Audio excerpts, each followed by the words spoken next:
She is both the first and the last of her kind. No warship gave more to the birth of the United States or the heritage of its super navy.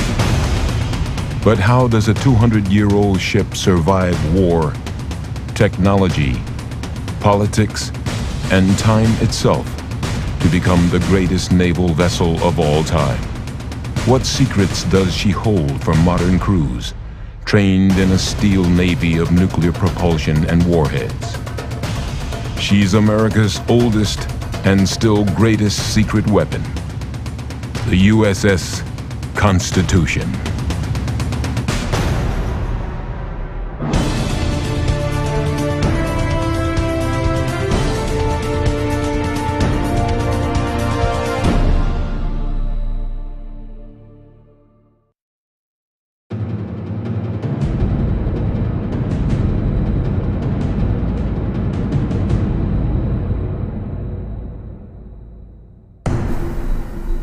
At the end of every August, at a pier in Boston Harbor, the clock races backward to 1812, as the mighty frigate USS Constitution prepares to take to sea.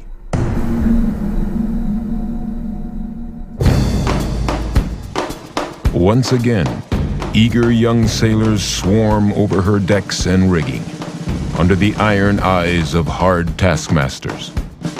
I'll slack the clue by leads to reef and walk away with the halyard. Walk away! Belay that! I'll slack your downhaul. I'll slack your braille. CPO Heritage Training Week has become a naval tradition. Begun in 1997, the honor of training aboard America's oldest commissioned ship is held in such high esteem by sailors that expansion of the program to other branches of the Navy is in the works. Can I get a hoo-yah? Hoo-yah! But for now, the 2-week event sees 300 Chief Petty Officer selectees, 150 per week, board the USS Constitution for teamwork and leadership training. Chief Selects, these are going to be your line leaders. These are going to be the sailors on board who you're going to... They have been selected for this honor by their naval peers for their outstanding performance. Upon completion, they will return to the fleet and begin a new phase of their naval career as Chief Petty Officers. Their advancement is the most significant promotion within the enlisted naval ranks, serving a dual role as both technical experts and as leaders, with the emphasis being more on leadership. Their challenges aboard Constitution will help prepare them as they take on additional leadership responsibilities within the fleet. This is a big milestone in their Navy career. They come here from all over the world, from Australia, Guam, and all parts of the United States for a 1-week leadership and historical education on board USS Constitution.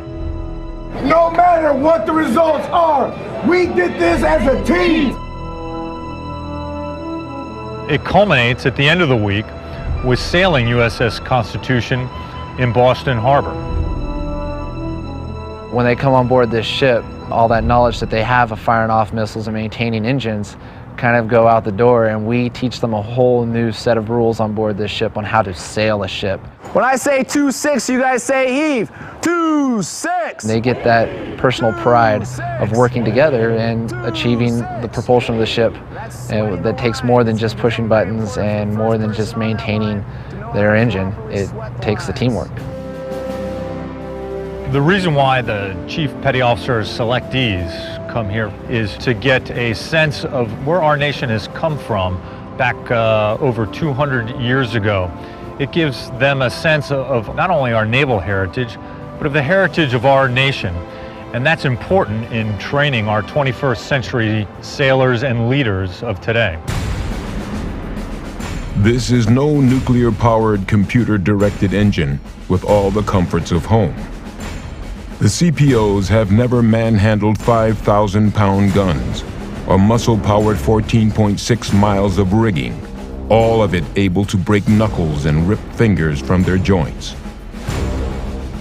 The dozens of miles of lines, sheets, halyards that must be handled with pinpoint speed and accuracy to set massive sails are mysteries to be mastered.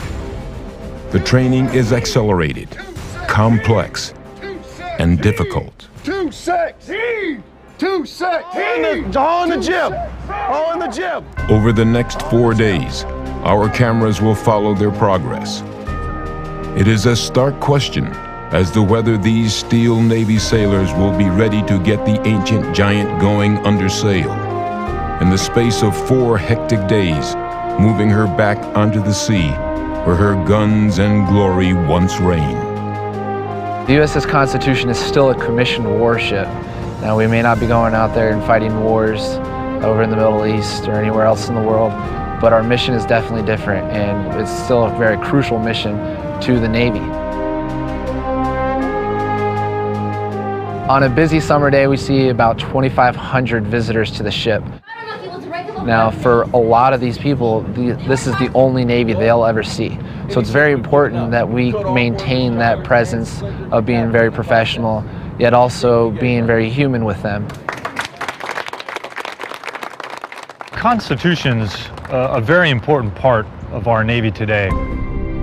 She's the first example of why building a fleet for the future and sustaining combat readiness out at sea and for our shores is so important as it is today. Proudly afloat, Constitution stretches 204 feet overall, with a beam of 43 feet 6 inches. Her draft is 21 feet aft, and she displaces 2,200 tons, about the same as a World War II destroyer. Her launching on October 21st, 1797 is a proud and festive event.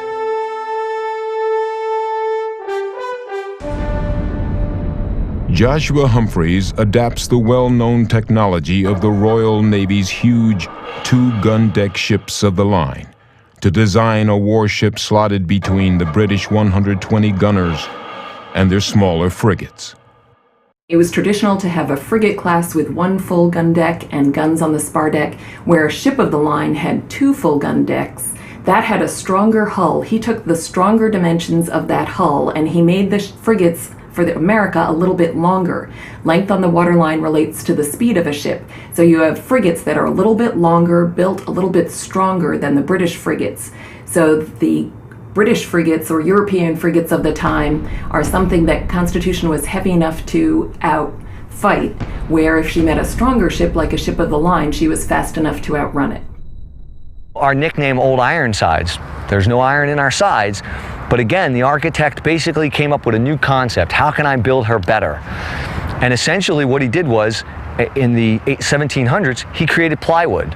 He took 2 horizontal layers of white oak, sandwiched between them a layer of live oak in alternating grain patterns. Extremely dense, extremely durable.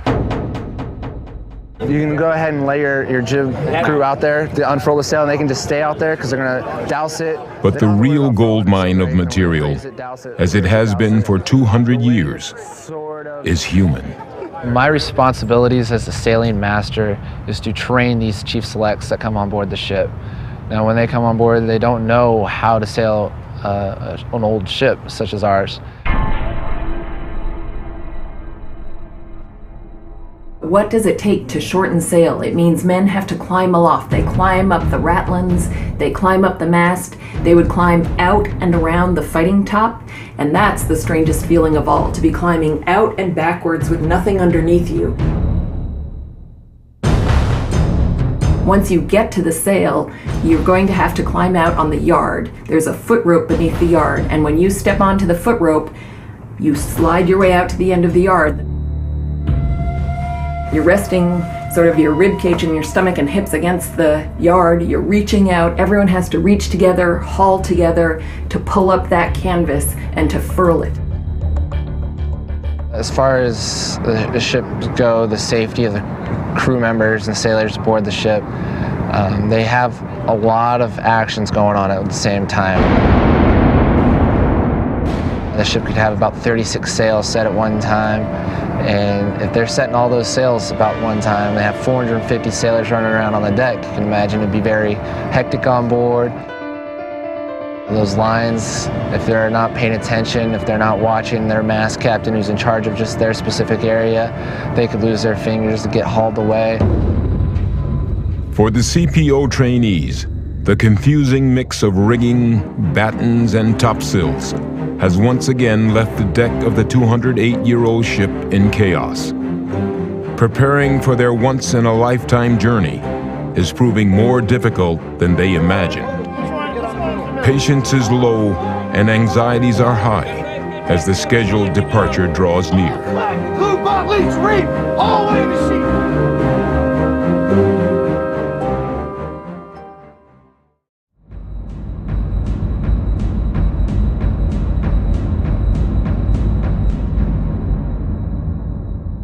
Everywhere we go, people want to know who we are. So we tell them. In August of each year, Chief Petty Officer selectees, chosen from within the fleet, have the honor of boarding the USS Constitution for training and a once-in-a-lifetime opportunity to put her to sail. Starboard port. If starboard moves faster than port, guess what's gonna happen? We want port and starboard to move at the exact same time to raise that sail, all right? Our cameras continue to follow them through the arduous process of learning the ropes on America's first warship. For days now, they have struggled to master her most basic line handling techniques that set the massive sails. But Constitution was a ship of war. Below her spar deck sits 140 tons of armament that must be mastered as well. Team, you guys ready? Ready. All right, go ahead. Whenever you're ready, it's on you. Manning the battery is crushing labor. On modern ships, jobs are specialized. Not everyone has to understand the weapons. But Constitution has 54 guns, each with up to a 15-man crew. So almost everyone must work the guns as needed. We teach them how we would have conducted a 19th century gun drill, how Constitution would have fired her 5,600-pound long guns in battle. We'll take a team of 10 to 15 crew members that are on that gun, and we'll have these guys go through an actual battle and how they would have actually been hauling on those tackle and using that gun in a battle.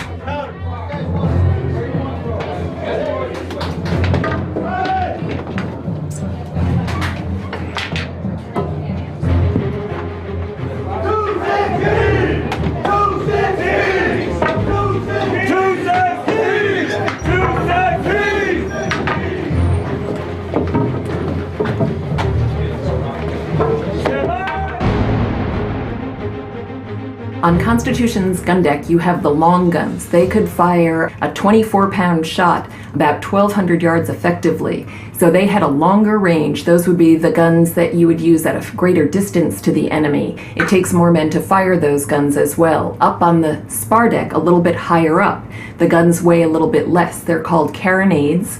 They were named for the town in Scotland where they were made. And those guns fire a heavier shot, a 32-pound shot, but it's only effective about 400 yards.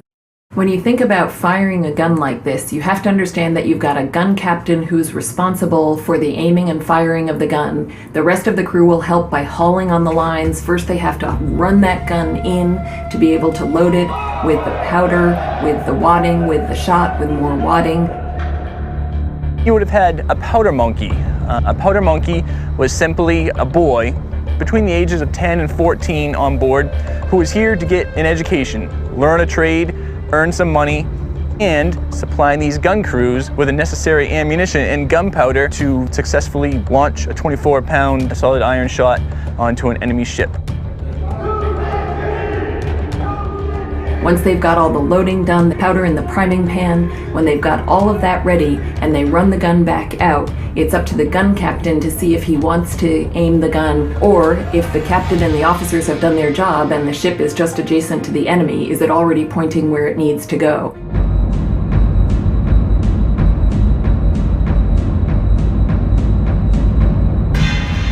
The accuracy of these guns was questionable, but not entirely unfavorable.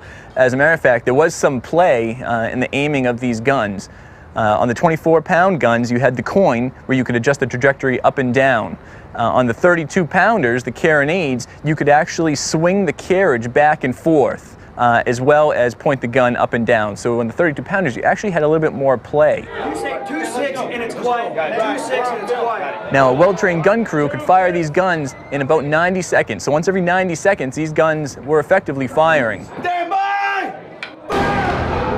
That was only an average, though it said that the Royal Navy at the time was firing their guns about once every 3 minutes.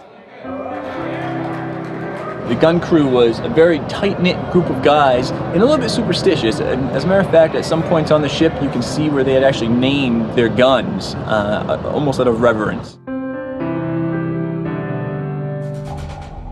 The CPO selectees might try to imagine the moment when Constitution closed with HMS Guerrière, her first deadly challenge in the War of 1812. Her crew's wondering if Constitution will go on to glory or to the bottom of the Atlantic. Let's go! We got training to do. Let's move! Let's go! USS! For the CPOs, with less than a week to master her weaponry and sails, fortunately, no British warships will be closing the gap to fire. But they will have difficulties enough just getting her out of the harbor. 10. Grab 10. 1, 2, 3, 4, 5, 6.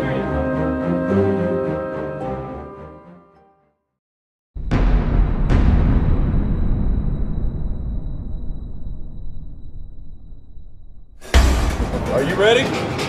Oh, I'm ready. The USS Constitution is 2 days away from her journey out of Boston Harbor. Cameras aboard her decks continue to capture the challenges for the CPO selectees as they struggle to master both sail and weaponry. The event will mark the conclusion of a year's preparation by the Constitution's main crew. No one has more on the line than her young sailing master, Tim Patrick.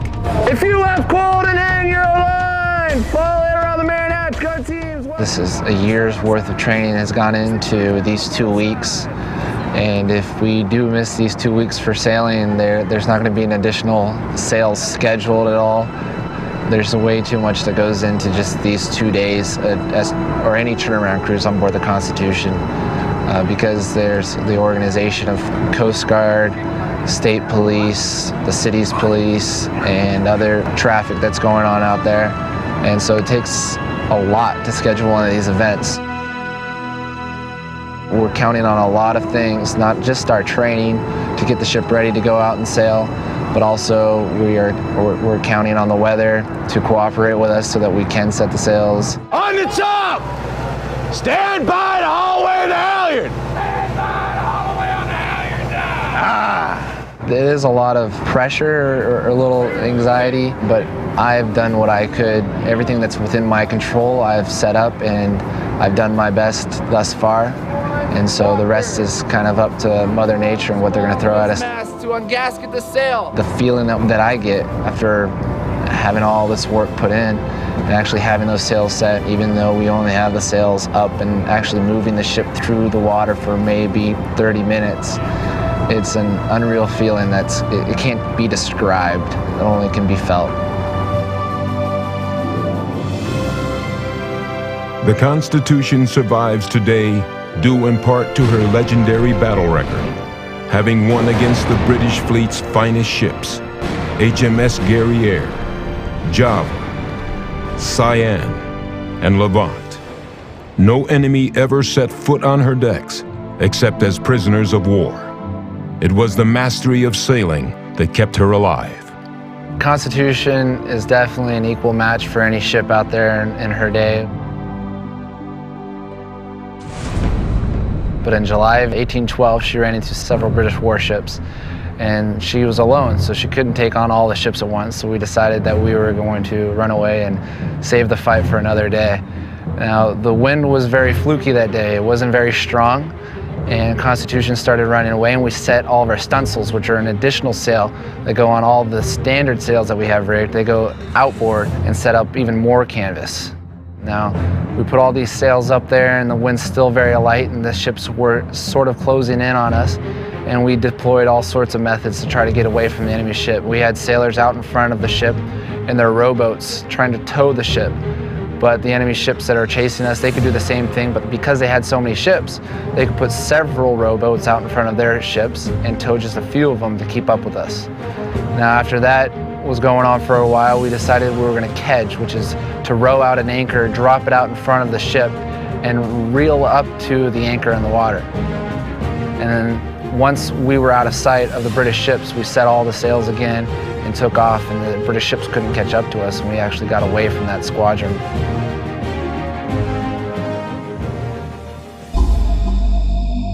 For the fighting crew aboard Constitution, who might spend many months at sea, comforts are few.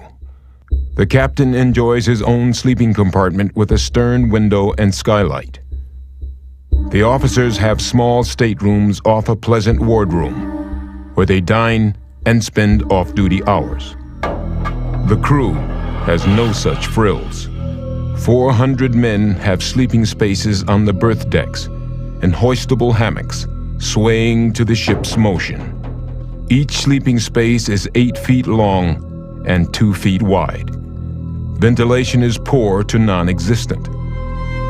Food and water for the months-long voyage is Spartan. Now, a sailor would have joined the U.S. Navy for a host of reasons. Patriotism was absolutely one of them, but to be absolutely truthful, a sailor may have been running from the law, running from commitments on land that he didn't want to face. He may have been poor and destitute, in need of clothing, in need of food, just looking for a place to live and something to eat. Times were very hard 200 years ago, and a ship at sea, though it sounds very rough, was sometimes a safe haven. You could come here, you could learn a trade, possibly earn a future, and you get fed 3 square meals a day. Not a bad deal for someone who may have been living on the street, or a child who came from a very large family whose parents couldn't afford to feed him. A sailor's diet 200 years ago was almost always nutritious, though not always necessarily palatable. Almost everything they ate was dried heavily so that you could store it for long periods of time. Now, it's important to bear in mind that they didn't really have any method of purifying water 200 years ago.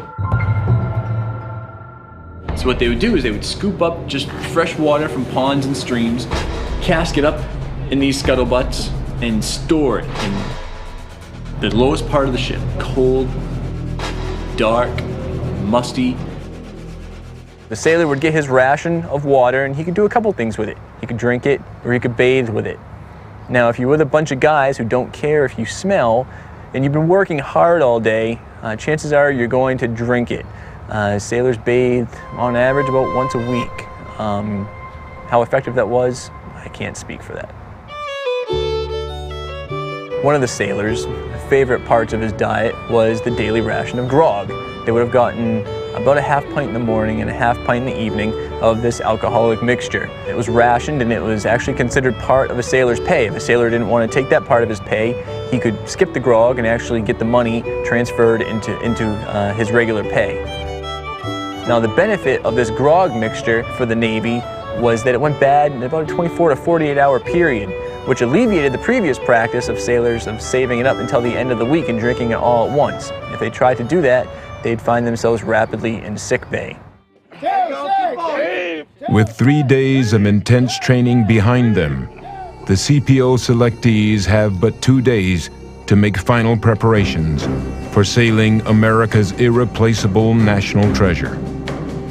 It will connect them both physically and emotionally to the oldest tradition in naval history.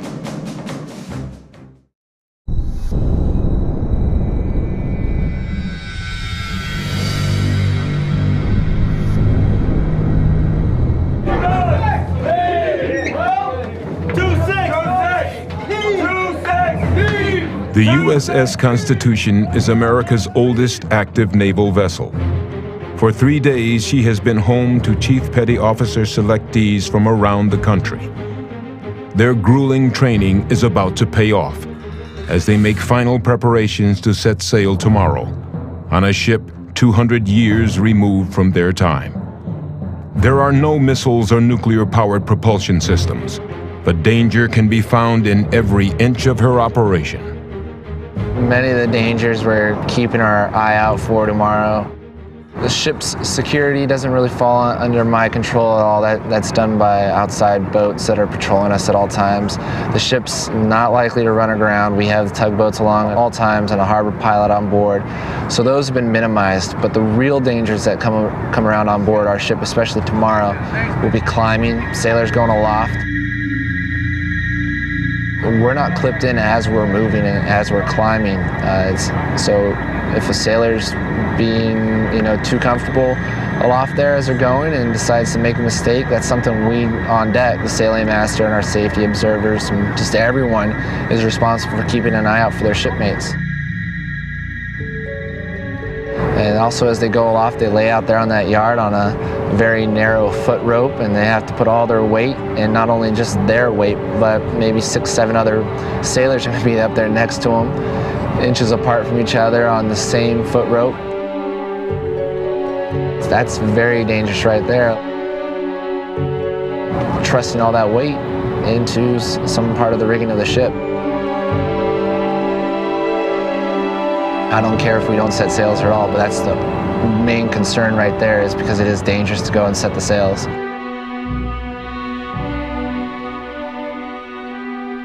The other dangers on the ship really come with line handling. Let's go! Put it back! Back easy. Back easy. Should be good. All right, move the stopper. Move the stopper eye. The stopper eye! If you're holding onto a line and you have all of your weight trusted into this one line and someone starts hauling away on something on the other part of the ship, it could just suck you right up and pull your fingers into one of those belaying pins. It could pull your fingers into one of those blocks that we have on board the ship.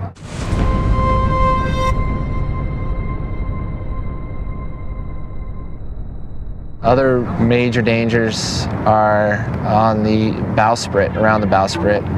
We have the jibs, and on the jib sheets have large blocks that are attached to the sheets. And the sheets are nicknamed Widowmakers, probably for a very good reason.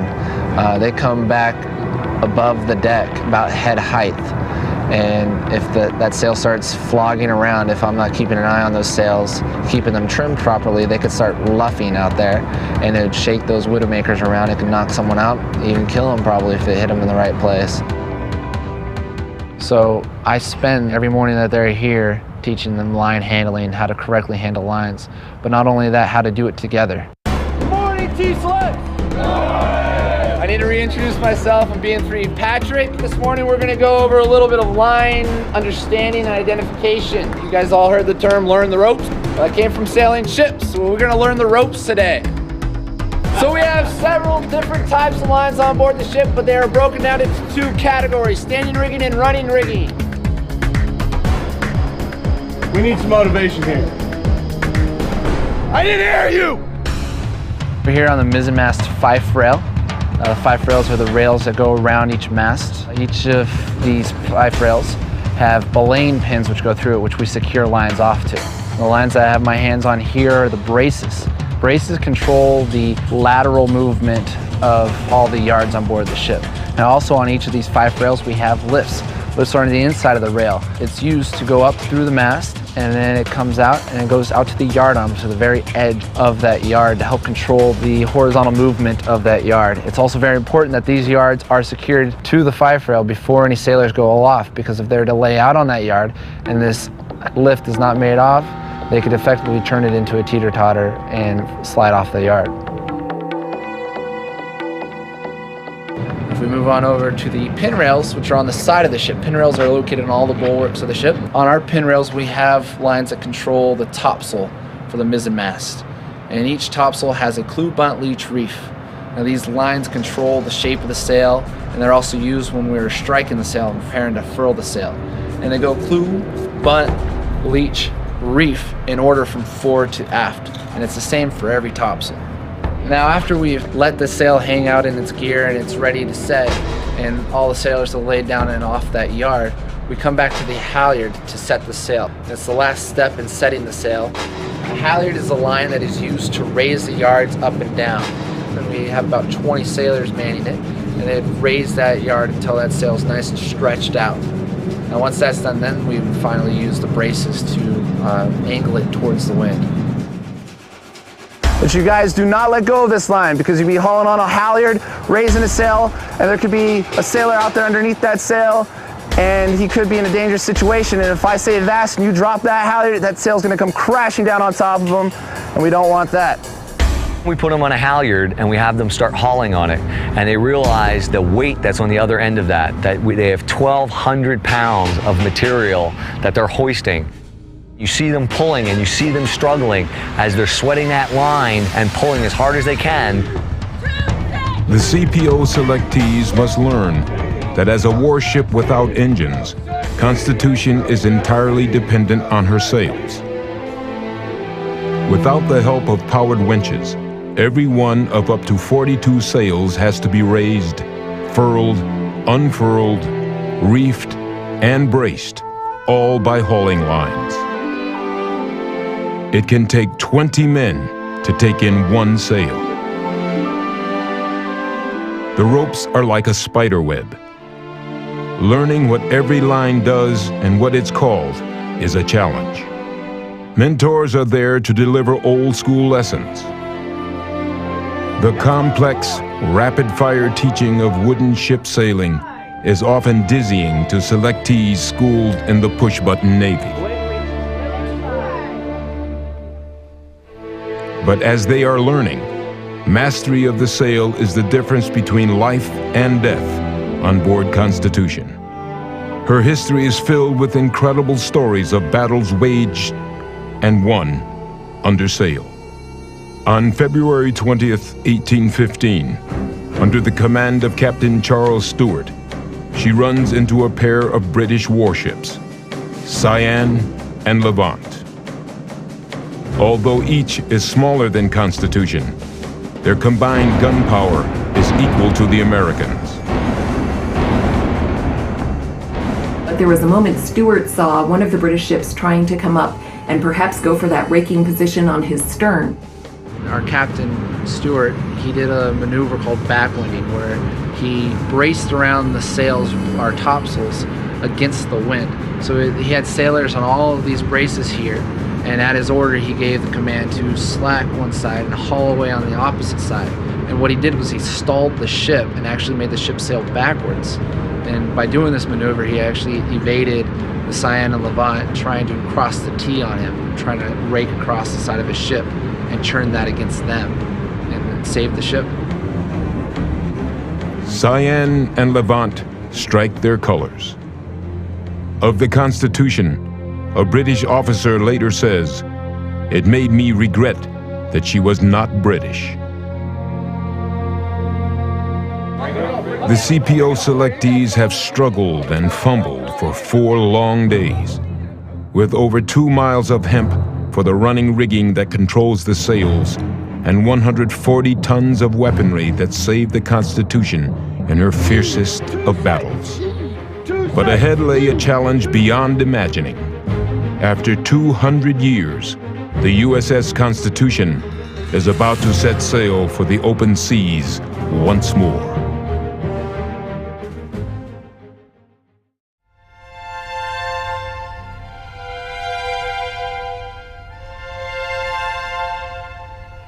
Good morning, Chief Sleds! Cameras aboard the USS Constitution have captured 4 days of grueling, often frustrating training. But the CPO selectees are preparing to take America's oldest commissioned ship out of her port and out to sea. For USS Constitution, it is yet one more bit of history in a tumultuous 200 years of surviving both war and peace.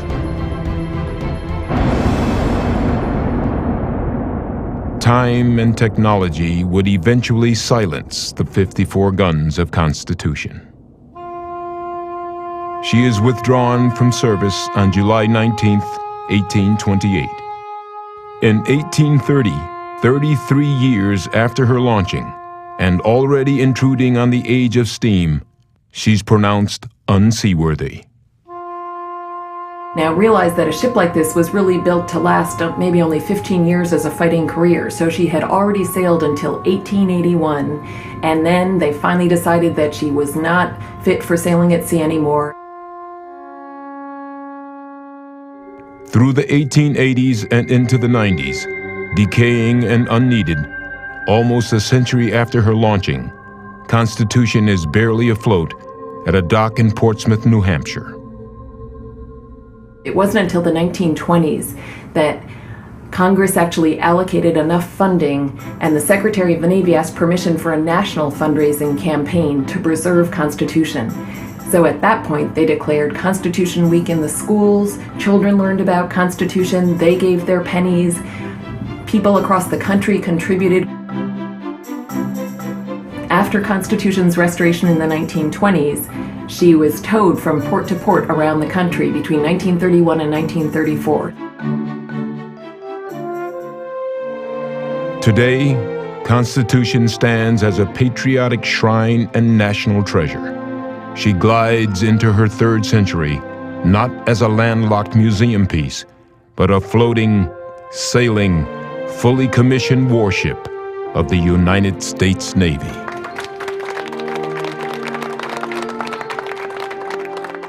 Ideally, one of the biggest reasons why we enjoy having the selectees out here is it's the one opportunity we have every year where Constitution can set her sails.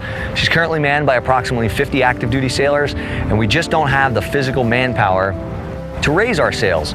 So we bring the selectees out here and we can ultimately use them as that manpower in order to raise our sails.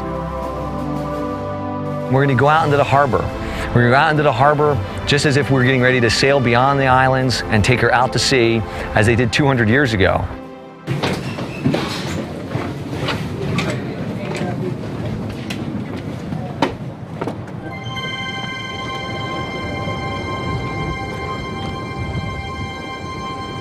Tim's decision to join the Navy, his mother and I both support it. We think it's wonderful. We're very proud of him. I'm really not sure of all of his reasons for deciding to serve. All I know is that I'm very happy that he did. I'm very proud of him. I'm a steamroller, baby. Just a rolling down the line. I'm a steamroller, baby. Gonna roll right over you. Gonna roll right over you. Whoa, hey. With a little rock and roll. Whoa, hey. Can I get a hoo-yah? Hoo-yah! Hoo-yah! Hoo-yah! All right, let's get down to business.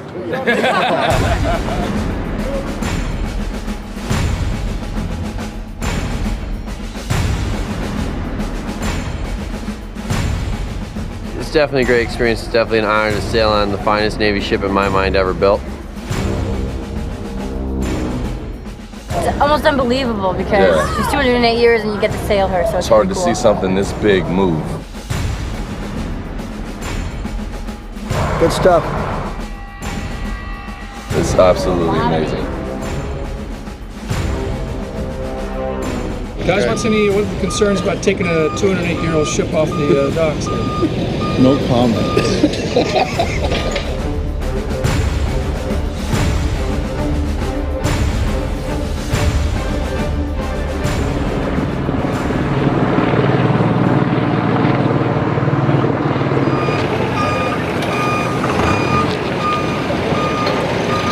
Jack, you ready to take in the line? Why don't you go ahead and start slacking it off? Take it off. Let it go.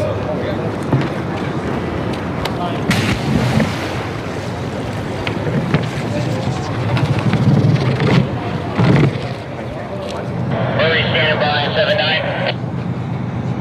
guys standing by on 7-9. All right, we'll start backing in. Thank you.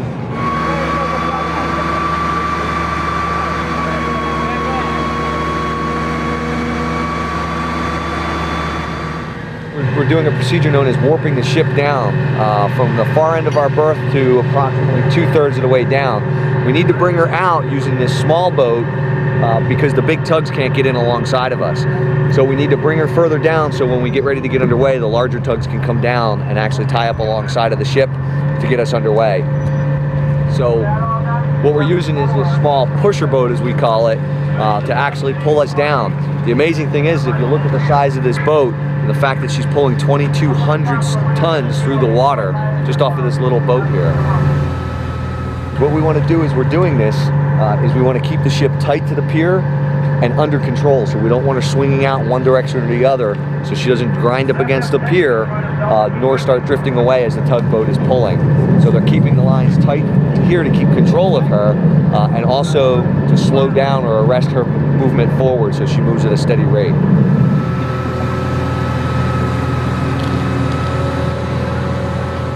In times of port, what they would have done is at the end of the pier, they would actually had a capstan set up. On that capstan, they would have wrapped the rope around, and by manpower, they would rotate that capstan and they would pull the ship out into the harbor instead of using the pusher boat.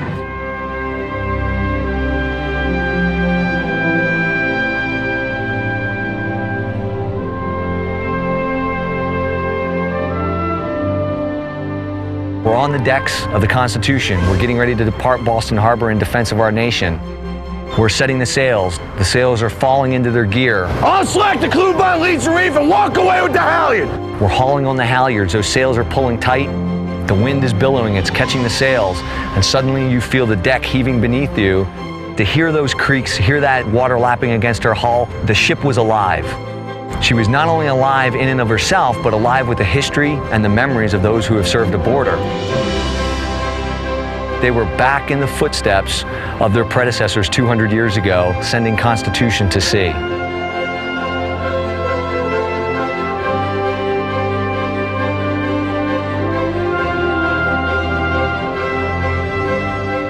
Just the sheer magnitude of getting 90 feet up off of the deck with the waves underneath of you, the wind blowing in your hair, well, maybe not my hair, but the wind in your face, it's an exhilarating experience to climb up onto the tops. Awe-inspiring to think of the sailors that did it 200 years ago, that were up there manning this rigging, taking the ship to battle.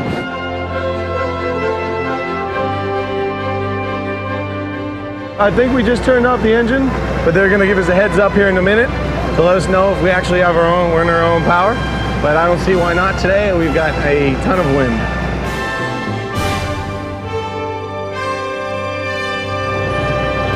Congratulations, Chief Select, you just sailed the Constitution!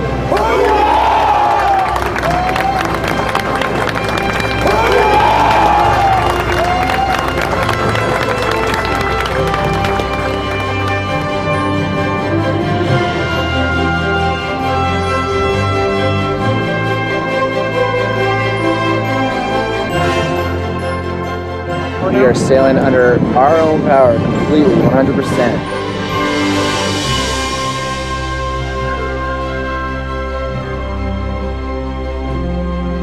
So I'm just gonna try to soak it up for a minute here.